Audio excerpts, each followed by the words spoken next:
Hi hello ನಮಸ್ಕಾರ. ಇದು TV9 digital special. ನಾನು ಪ್ರತಿಮಾ ಭಟ್. ಮಂಗನ ಕಾಯಿಲೆಗೆ ಹೊಸ ವ್ಯಾಕ್ಸಿನ್, ಪ್ರಾಣಿಗಳ ಮೇಲೆ ಯಶಸ್ವಿಯಾದಂತಹ ಪ್ರಯೋಗ. ಹಾಗಿದ್ರೆ ಈಗ ಹ್ಯೂಮನ್ ಟ್ರಯಲ್ ಶುರು. ಹೇಗಿರುತ್ತೆ ಈ ವ್ಯಾಕ್ಸಿನ್, ಯಾವ ರೀತಿಯಲ್ಲಿ ಸಹಾಯಕ ಆಗುತ್ತೆ, ಈ ಬಗ್ಗೆ ಇನ್ ಡೀಟೇಲ್ ಮಾಹಿತಿಯನ್ನು ಕೊಡ್ತಾ ಹೋಗ್ತೀನಿ. ಕರ್ನಾಟಕದ ಪಶ್ಚಿಮ ಘಟ್ಟ ಪ್ರದೇಶದ ಜನರಲ್ಲಿ ತೀವ್ರ ಆತಂಕ ಮೂಡಿಸಿರೋದು ಈ ಮಂಗನ ಕಾಯಿಲೆ. ಭಾರತೀಯ ವೈದ್ಯಕೀಯ ಸಂಶೋಧನಾ ಮಂಡಳಿ ICMR ಅಲ್ಲಿನಂತಹ ವಿಜ್ಞಾನಿಗಳು ಅಭಿವೃದ್ಧಿಪಡಿಸಿದ್ದಾರೆ ಒಂದು ಹೊಸ ವ್ಯಾಕ್ಸಿನ್ ಅನ್ನ. ಅದರಲ್ಲಿ ಯಶಸ್ವಿಯಾಗಿದ್ದಾರೆ. ಪ್ರಾಣಿಗಳ ಮೇಲಿನ ಪ್ರಯೋಗ ಆಗಿದೆ. ಈಗ ಮಾನವರ ಮೇಲೆ ಲಸಿಕೆಯ ಕ್ಲಿನಿಕಲ್ ಪ್ರಯೋಗ ಕೂಡ ಆರಂಭ ಆಗಿದೆ. ಈ ಬಗ್ಗೆ ಖುದ್ದು ಕೇಂದ್ರ ಆರೋಗ್ಯ ಸಚಿವಾಲಯ ಕೂಡ ಮಾಹಿತಿ ಹಂಚಿಕೊಂಡಿದೆ. ಕರ್ನಾಟಕ ಸರ್ಕಾರ ಕೋರಿಕೊಂಡಿತ್ತು, ಅದರ ಮೇರೆಗೆ ICMR ಲಸಿಕೆಯನ್ನು ಅಭಿವೃದ್ಧಿಪಡಿಸಿತು. 2 ಡೋಸ್ಗಳ ಈ ಲಸಿಕೆ ಇಂಡಿಯನ್ ಇಮ್ಯುನಾಲಜಿಕಲ್ ಅಂದ್ರೆ IIL ಮತ್ತು ICMRನ ನ್ಯಾಷನಲ್ ಇನ್ಸ್ಟಿಟ್ಯೂಟ್ ಆಫ್ ವೈರಾಲಜಿ ಜಂಟಿಯಾಗಿ ಅಭಿವೃದ್ಧಿಪಡಿಸಿರೋದು. 28 ದಿನಗಳ ಅಂತರದಲ್ಲಿ 2 ಸಲ ಕೊಡುವಂತಹ ಲಸಿಕೆ ಈಗ ಅಭಿವೃದ್ಧಿಯಾಗಿರೋದು. ಈಗಾಗಲೇ ಲಸಿಕೆಯನ್ನು ಯಶಸ್ವಿಯಾಗಿ ಅಭಿವೃದ್ಧಿಪಡಿಸಿದ್ದಾರೆ. ಪ್ರಾಣಿಗಳ ಮೇಲೆ ಪ್ರಯೋಗಿಸಲಾಗಿದೆ. ಲಸಿಕೆಯ ವಿಷಕಾರಿ ಅಂಶಗಳ ಅಧ್ಯಯನ ಕೂಡ ಪೂರ್ಣ ಆಗಿದೆ. ಈಗ ಮಾನವನ ಮೇಲಿನ ಮೊದಲನೇ ಹಂತದ ಪ್ರಾಯೋಗಿಕ ಪರೀಕ್ಷೆ ಆರಂಭ ಆಗಿದೆ. ಈ ಹಂತ ಯಶಸ್ವಿಯಾದರೆ ಮುಂದಿನ ಪ್ರಯೋಗಗಳನ್ನು ನಡೆಸಲಾಗುತ್ತೆ. ಲಸಿಕೆ ಸುರಕ್ಷಿತ ಅಂತ ಖಚಿತ ಆದರೆ ಕೇಂದ್ರ ಔಷಧ ಗುಣಮಟ್ಟ ನಿಯಂತ್ರಣ ಮಂಡಳಿ ಅದಕ್ಕೆ ಅನುಮೋದನೆಯನ್ನು ಪಡೆದುಕೊಳ್ಳುತ್ತೆ ಅಂತ ಕೇಂದ್ರ ಆರೋಗ್ಯ ಸಚಿವಾಲಯ ತಿಳಿಸಿದೆ. ಮಂಗನ ಕಾಯಿಲೆ ಅಂತ ಅನ್ನೋದು ಪಶ್ಚಿಮ ಘಟ್ಟ ಪ್ರದೇಶದಲ್ಲಿ ವ್ಯಾಪಕವಾಗಿದೆ. ಕರ್ನಾಟಕ ಅಷ್ಟೇ ಅಲ್ಲ, ತಮಿಳುನಾಡು, ಕೇರಳ, ಮಹಾರಾಷ್ಟ್ರ, ಗೋವಾ ರಾಜ್ಯದಲ್ಲೂ ಕೂಡ ತೀವ್ರವಾಗಿದೆ. ಅದರಲ್ಲೂ ಶಿವಮೊಗ್ಗ ಬಳಿಯ ಕ್ಯಾಸನೂರಿನ ಕಾಡಿನಲ್ಲಿ 1957ರಲ್ಲಿ ಮೊದಲ ಬಾರಿಗೆ ಈ ವೈರಸ್ ಕೋತಿಯಲ್ಲಿ ಕಂಡುಬರುತ್ತೆ. ಸೊ ಇದನ್ನ ಕ್ಯಾಸನೂರು ಕಾಡಿನ ಕಾಯಿಲೆ ಅಂತಂದ್ರೆ KFD, ಕ್ಯಾಸನೂರ್ ಫಾರೆಸ್ಟ್ ಡಿಸೀಸ್ ಅಥವಾ ಮಂಗನ ಕಾಯಿಲೆ ಅಂತ ಹೇಳಿ ಕರಿತೀವಿ. ಇದು ಸೋಂಕಿತ ಪ್ರಾಣಿಗಳಿಂದ ಮಾನವರಿಗೆ ಹಬ್ಬತ್ತೆ, ಆದರೆ ಮಾನವರಿಂದ ಮಾನವರಿಗೆ ಹಬ್ಬೋದಿಲ್ಲ ಅನ್ನೋದಷ್ಟು ಸಮಾಧಾನ.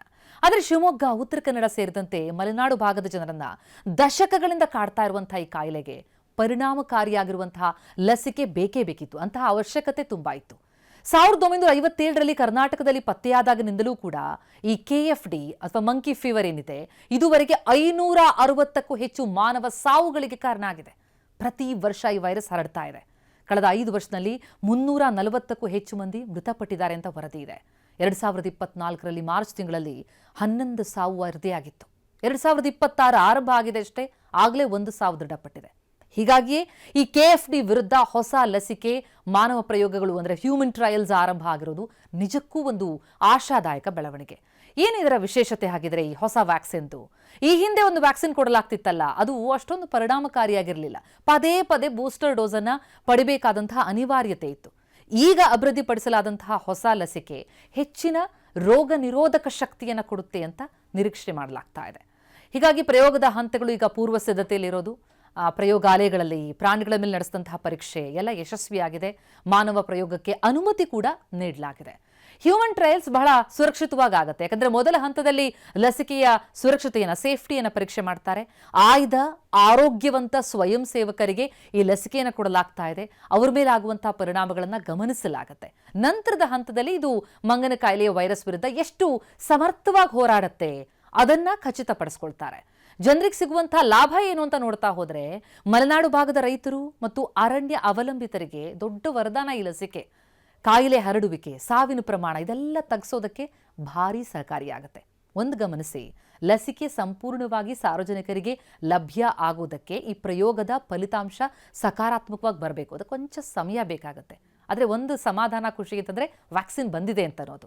ಅಲ್ಲಿವರೆಗೂ ಕೂಡ ತಾವು ಅರಣ್ಯಕ್ಕೆ ಹೋಗುವಾಗ ಮೈಪೂರ್ತಿ ಮುಚ್ಚುವ ಬಟ್ಟೆ ಧರಿಸೋದು, ಜೊತೆಗೆ ಈ DMP ಆಯಿಲ್ ಅನ್ನು ಹಚ್ಕೊಳ್ಳುವಂತಹ ಮುನ್ನೆಚ್ಚರಿಕೆಯನ್ನು ಮುಂದುವರಿಸೋದು ಬಹಳ ಉತ್ತಮ.